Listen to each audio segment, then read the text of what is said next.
Hey everyone, I want to show you an activity you can do with your classroom using Jelly Belly's Beanboozled. Now, if you've never played Beanboozled before, essentially what it is it's not really so much a game, there's not really a winner or loser, as much as it is an activity. Now, really what this is it's just a box full of different colored jelly beans, but the catch is that every color of jelly bean actually is either one of two flavors, either a traditionally good flavor, coconut, popcorn, peach, or a very disgusting flavor, spoiled milk, barf, booger, stinky socks, etc. Now, if you play with this box, I got this box for I think it was $1.59 at a grocery store up in the Seattle area. You would just decide on a color you want to try. Like I would pick this one because it's either berry blue or toothpaste. And honestly, I don't see toothpaste as something absolutely horrible. And then you eat the jelly bean and you hope it's good, but there is a chance it could be really disgusting. Really, it's just something fun to do because it's fun to see the looks on people's faces when they get a disgusting one. And, the what if you get a gross one. I will say this. They did a huge Bean Boozled exhibit at the Washington State Fair in Puyallup last year, and I went up and played, and I got a vomit-flavored one. It actually tastes like puke. In fact, when I was done, I went outside the building and I stood by a trash can because I thought I was going to throw up everywhere. I know that sounds really horrible, but I've used this with several classrooms. I've never seen a kid get sick from it. Adults don't really enjoy this game as much as kids, and I wonder if maybe just as adults we don't really see why this is as much fun as little kids who really aren't bothered by the flavors. Now, there are actually two other sizes of Bean Boozled you can get. There's a bigger box you can get at Hobby Lobby. I think it's $9.99. It's about the size of a movie theater candy box. And that one comes with a spinner. So you flick it, it spins around, and it actually lands on whatever color you have to pick. That might be a more fun way to play because, like I said, I would pick one that's safe. But if you use the spinner, you might get stuck with a disgusting one. That does make it a bit more fun. Lastly, I saw a huge party-sized box at Michael's this past Christmas season. I believe it was $19.99, but I always say use the coupon. You can get it on your phone, 40-50% off. You could probably get the party size for $10 if your Michael still carries it. That one has the spinner as well. Looks like it would be great if you had like a huge kids ministry or an after-school program you were doing it with a lot of children for.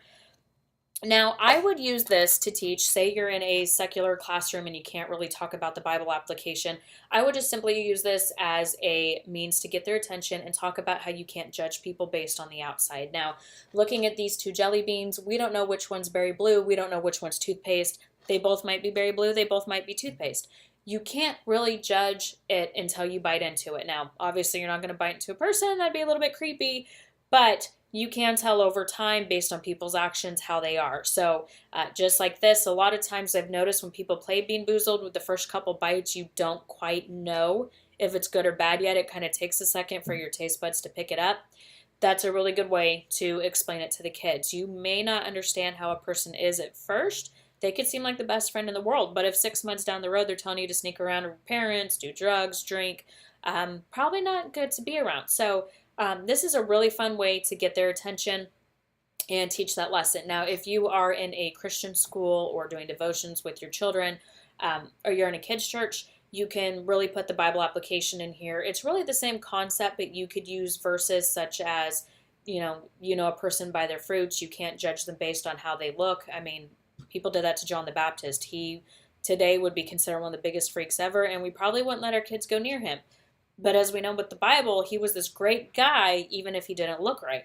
So, and that would even be a good story to do this with. So you really just want to teach that really the focus is what kind of fruits are people exhibiting. If they've got love, joy, peace, the rest of them, patience, kindness, goodness, faith, gentleness, self-control, then they are probably a good person to hang around.